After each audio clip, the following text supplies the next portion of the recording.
살아계신 하나님의 말씀이라는 주제로 함께 은혜를 나누고자 합니다. 여러분들 혹시 하나님을 믿는 사람과 믿지 않는 사람들의 가장 큰 차이가 무엇이라고 생각하고 계십니까? 그것은 단순한 신념이 아니라 하나님의 말씀을 알고 또 그 말씀을 믿고 그 말씀대로 살아가는 바로 이 삶의 모습이 다르다라고 말할 것입니다. 이스라엘 백성들은 자신들은 다른 민족들과 이 다른 하나님의 백성이라는 좀 큰 자부심을 좀 가지고 있었습니다. 그 자부심 중에 하나가 하나님의 말씀을 받은 자, 하나님의 말씀을 받은 백성이다라는 것입니다. 이스라엘 백성이 출애굽을 한 후에 하나님은 시내산에서 이스라엘 백성들과 언약을 맺으셨습니다. 언약의 내용은 하나님은 이스라엘의 하나님이 되고 이스라엘은 하나님의 백성이 되겠다라는 것이죠. 그러시면서 그들에게 주신 것이 있는데요, 모세가 시내산에 올라가서 40일을 있으면서 십계명을 비롯해 하나님의 말씀을 받아 내려온 것입니다. 이 말씀은 다른 민족들에게 주어지진 않았습니다. 그러기에 하나님의 말씀은 이스라엘이 하나님께서 구별하신 백성임을 증명하는 증거가 되는 것이죠. 하나님을 믿는 저와 여러분들도 같습니다. 우리가 세상 사람들과 구별될 수 있는 것은 우리가 하나님의 말씀대로 살아가기 때문이라는 것이죠.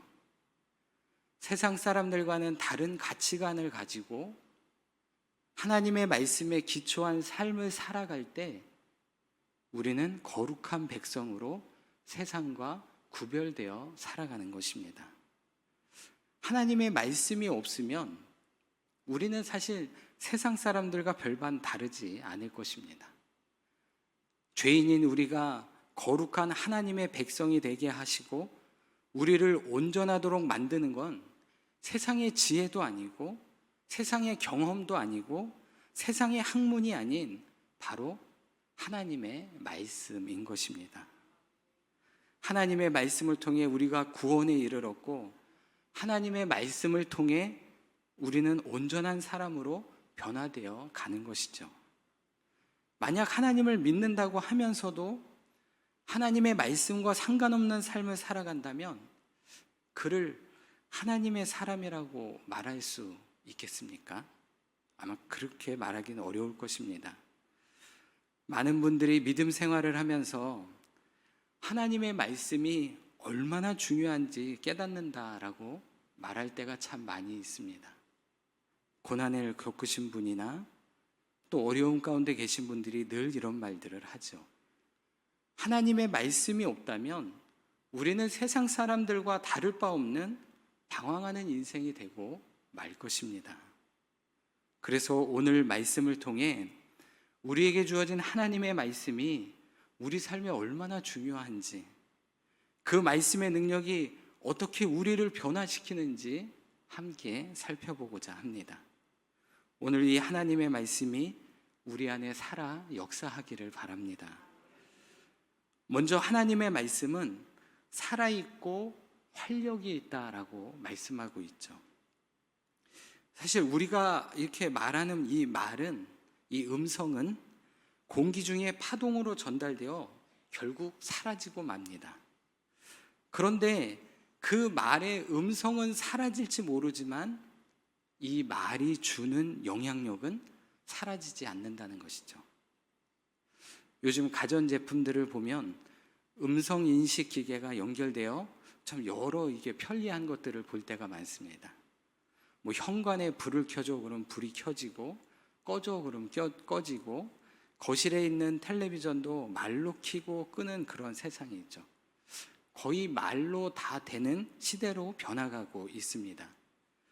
이 AI 음성 인식 기술이 발달하면서 사람의 말을 이해하고 즉시 반응하는 기계들이 점점 더 많아지고 있죠.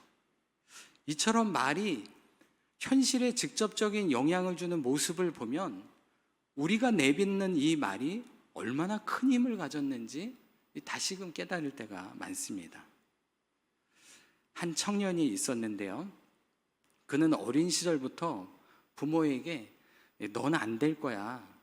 야, 넌 왜 이렇게 부족하니? 이런 부정적인 말을 들으며 자랐다고 합니다. 그러다 보니까 자연스럽게 이 자신을 무가치하게 여겨지고 또 늘 실패하는 것에 대한 두려움 속에 살아가게 되더라는 것이죠. 그런데 어느 날 그 청년은 교회에서 한 목사님의 설교를 듣게 되었습니다. 목사님의 설교는 너는 존귀한 자다. 하나님께서 너를 사랑하시며 너를 향한 계획을 가지고 계신다는 바로 이사야 43장 4절의 말씀이었습니다. 그 말을 듣는 순간 청년의 마음속에는 아주 깊은 변화가 일어나기 시작했습니다. 처음으로 자신이 소중한 존재라는 것을 깨닫게 된 것이죠. 그리고 하나님이 주시는 새로운 삶을 살아가기로 결단하기 시작했습니다. 그 후로 그는 성경을 읽으며 하나님의 말씀을 붙들었습니다. 과거에는 나는 할 수 없어라고 생각했지만 이제는 내게 능력 주시는 자 안에서 내가 모든 것을 할 수 있다라는 그 말씀을 붙들고 도전하기 시작했던 것입니다. 결국 그는 꿈을 이루었고 이제는 다른 사람들에게 희망과 용기를 주는 삶을 살아가고 있다고 합니다. 잠언 15장 1절에도 이런 말씀이 있습니다. 유순한 대답은 분노를 쉽게 하여도 과격한 말은 노를 격동하느니라. 우리의 말은 사람의 분노를 잠재울 수도 있고 잠잠한 사람을 격노케 할 수도 있다는 것이죠. 즉 죽을 사람을 살릴 수도 있고 살아있는 사람을 살릴 수도 있는 것입니다. 그러니 여러분들 자신의 말의 위력을 너무 과소평가하지 않으시기 바랍니다. 여러분의 격려 한마디에, 무시하는 말 한마디에, 축복의 말 한마디에, 욕하는 말 한마디에, 지혜로운 말 한마디에, 어리석은 말 한마디에, 기분 좋은 말 한마디에, 우울한 말 한마디에 여러분의 가정과 교회가, 공동체가 기뻐하기도 하고 낙심하기도 하고 살기도 하고 죽기도 한다는 사실입니다. 사람의 말도 이렇게 살아있고 활력이 있는데 그렇다면 천지를 만드신 하나님의 말씀은 얼마나 힘이 강하겠습니까? 하나님의 말씀은 사람들의 말과 비교할 수도 없는 절대적인 힘을 가지고 있습니다. 하나님은 천지를 말씀으로 만드셨습니다. 빛이 있으라니 빛이 생겼고 말씀으로 세상을 창조하신 하나님께서는 또한 말씀으로 이 세상을 지금도 운영하고 계십니다. 이 하나님의 말씀은 사람의 말과 차원이 완전히 다릅니다. 이사야 40장 8절에서는 하나님의 말씀은 영원하다고 말을 합니다. 풀은 마르고 꽃은 시드나 우리 하나님의 말씀은 영원히 서리라 하리라 라고 말씀하시죠. 하나님의 말씀은 영원히 서 있다는 것입니다. 그 말씀을 하시는 하나님이 영원히 살아계시고 하나님의 말씀은 영원히 이루시는 분이시라는 것이죠. 그러니 금방 사라질 사람의 말에 얽매여 살아가지 마십시오. 영원히 살아계시며 영원토록 당신의 하신 말씀을 이루시는 그 하나님의 말씀을 의지하며 살아가시기를 바랍니다. 그럴 때 분명 하나님의 권능의 말씀이 내 삶에 이루어지는 걸 경험하게 될 것입니다. 그리고 하나님의 말씀은 생명의 말씀입니다. 이것은 살리는 말씀이라고 하는 것인데요. 요한복음 6장 63절에 살리는 것은 영이니 육은 무익하니라 내가 너희에게 이른 말은 영이요 생명이라 라고 말씀하십니다. 하나님의 말씀은 영의 언어, 즉 우리의 영을 살리는 말씀이라고 하시는 것입니다.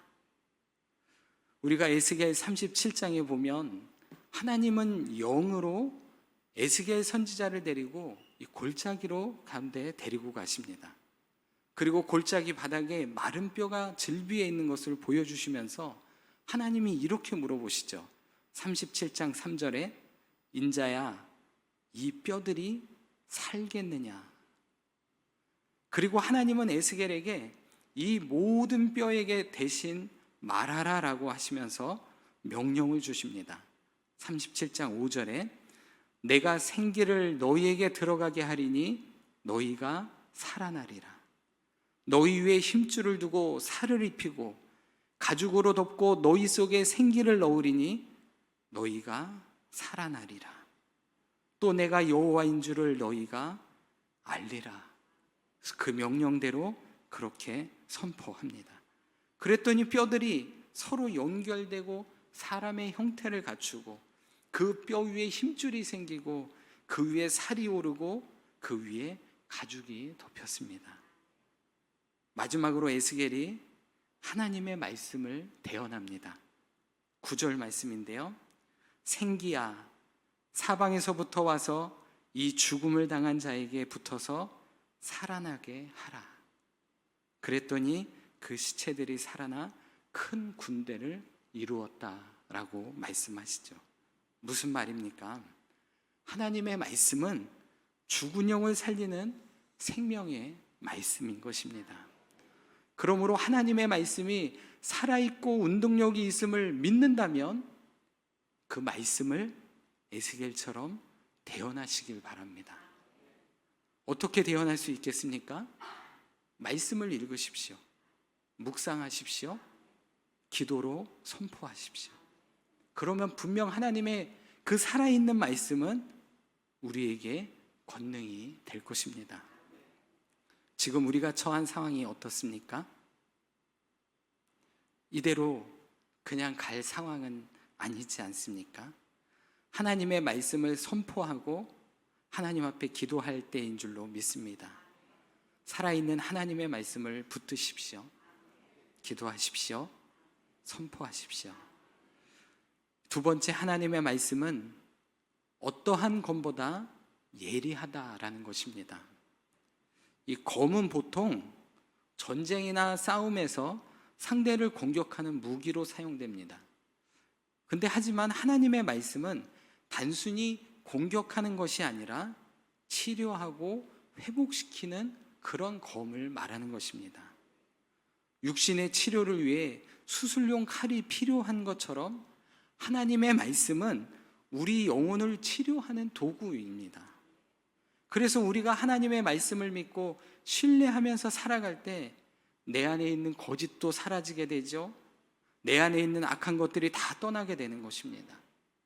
하나님의 말씀대로 살아갈 때 우리 육신도 육신의 욕망을 사로잡히지 않고 하나님이 원하시는 도구로 살아갈 수 있는 것이죠. 이처럼 하나님의 말씀은 검이 되어 우리를 찌르는 것이죠. 이럴 때 우리는 하나님께서 나를 치우고자 하심을 깨닫고 이를 거부하시면 안 됩니다. 사도행전 2장 37절 말씀을 보면 성령을 받은 베드로가 거리에 나가서 예수님이 메시아 되심을 설교하기 시작했습니다.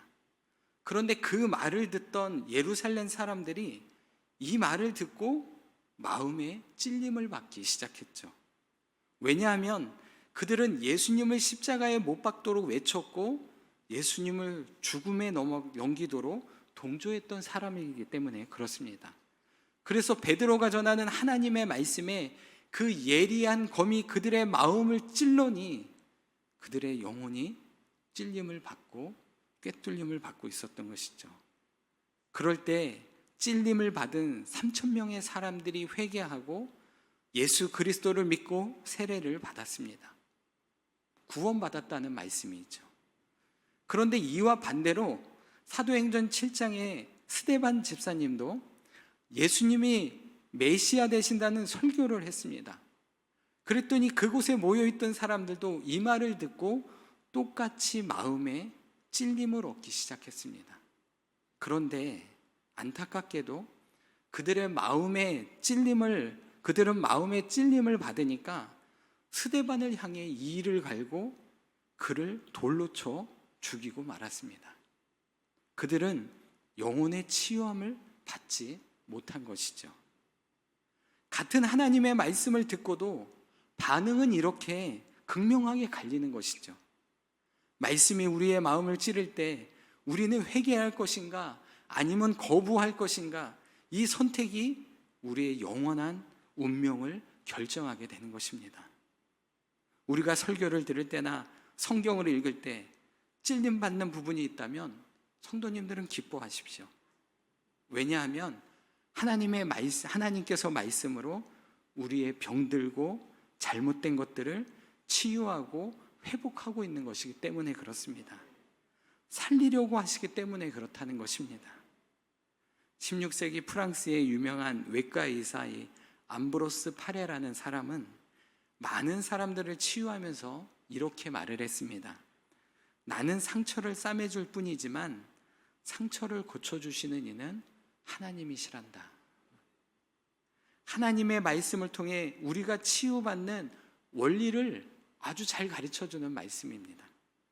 우리는 설교를 듣고 성경을 읽으며 하나님의 말씀을 접할 수 있지만, 그러나 우리의 영혼을 진정으로 치유하고 변화시키는 분은 바로 하나님이시라는 것이죠. 그러므로 우리가 할 일이 무엇이겠습니까? 하나님의 말씀을 받아들이고 그 치유의 능력에 순종하는 것입니다. 요즘 세상 사람들이 영적으로 병들어가고 있는 것을 봅니다. 각종 범죄와 중독, 불의와 거짓, 전쟁과 미움 등등 하나님의 말씀을 잃어버리다 보니까 자신의 생각과 뜻대로 살아가는 이 세상을 접할 수밖에 없는 그런 현실을 바라볼 수밖에 없습니다. 우리는 이럴 때 어떻게 해야 되겠습니까? 더욱 하나님의 말씀을 붙들고 들어야 합니다. 그 말씀이 찔림이 된다면 그 말씀을 그대로 받고 순종해야 합니다. 그럴 때 우리의 영혼이 살아날 줄로 믿습니다. 마지막, 하나님의 말씀은 우리의 마음과 생각과 뜻을 판단하신다라는 것입니다. 사람은 어떤 일을 할 때 반드시 그 마음의 뜻과 생각을 가지고 행동하게 되어 있습니다. 어떤 사람은 자신의 감정에 따라 행동하기도 하고, 또 어떤 사람은 자신의 유익을 위해 움직이기도 합니다. 또 어떤 사람은 도덕적 기준에 따라 결정하기도 하죠. 하지만 우리의 마음과 생각이 반드시 옳은 것만은 아닙니다. 그러다 보니 대부분 사람들은 스스로 판단하거나 부족하담을 느끼게 되면은 종종 경험이 많고 지혜로운 사람들을 찾아가 조언을 얻기도 하죠. 특히 특정 분야에 뛰어난 지식과 통찰력이 가진 사람들을 가서 의견을 듣고 결정을 내리기도 합니다. 이런 뛰어난 의견을 고견이라고 말을 하죠. 그러나 이 세상의 그 어떤 뛰어난 지혜도 하나님의 생각과 비교할 수 있을까요? 이사야서 55장 8절과 9절에서는 하나님은 이렇게 말씀하십니다. 이는 내 생각이 너희의 생각과 다르며 내 길은 너희의 길과 다름이니라. 여호와의 말씀이니라. 이는 하늘이 땅보다 높음 같이 내 길은 너희의 길보다 높으며 내 생각은 너희의 생각보다 높음이니라. 하나님의 생각은 우리의 생각보다 훨씬 더 높다라는 것입니다. 아무리 세상의 철학자나 사상가가 뛰어난 생각을 가졌다 해도 그들의 지혜는 하나님의 시선에서는 그저 어린아이와 불과할 뿐입니다. 우리는 사람의 의견을 따르기 전에 먼저 하나님의 말씀을 통해 우리의 마음과 생각을 판단해야 할 줄로 믿습니다. 하나님의 말씀에는 하나님의 뜻과 생각이 담겨져 있습니다. 우리가 하나님의 말씀에 따라서 살아갈 때 이 하나님의 뜻과 생각이 우리의 삶에 드러나게 되는 것입니다. 그러므로 우리의 판단을 하나님의 말씀에 비추어 점검하고 그 뜻을 따라 순종하는 그런 복된 삶이 되시기를 바랍니다. 말씀을 정리하겠습니다. 하나님의 말씀은 살아있고 운동력이 있다 했습니다. 우리의 영과 혼과 육을 쪼개고 우리의 마음의 뜻과 생각을 판단한다 하셨습니다. 이를 믿으면 우리는 하나님의 말씀이 나를 살리고 치유하고 바르게 인도함을 믿고 그 말씀대로 따라가야 하는 것입니다.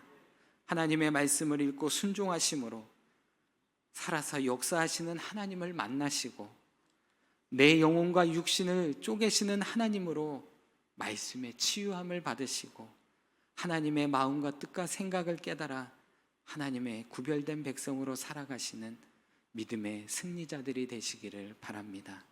기도하겠습니다. 살아계셔서 역사하시는 하나님 아버지, 오늘도 저희에게 살아있는 말씀을 허락하시고 저희 영혼과 마음을 새롭게 하시니 은혜를 감사드립니다. 주님의 말씀이 우리의 깊은 내면을 꿰뚫어 보시고 우리의 생각과 뜻을 판단하시며 우리의 영혼과 육신을 치유하심을 믿습니다. 저희가 말씀을 들을 때 마음의 찔림을 외면하지 않게 하시고 말씀 앞에 회개하며 변화되게 하여 주옵소서. 우리의 삶이 말씀과 동떨어진 길을 가지 않도록 붙들어 주시고 세상의 기준이 아니라 하나님의 뜻과 생각을 따르게 하여 주옵소서.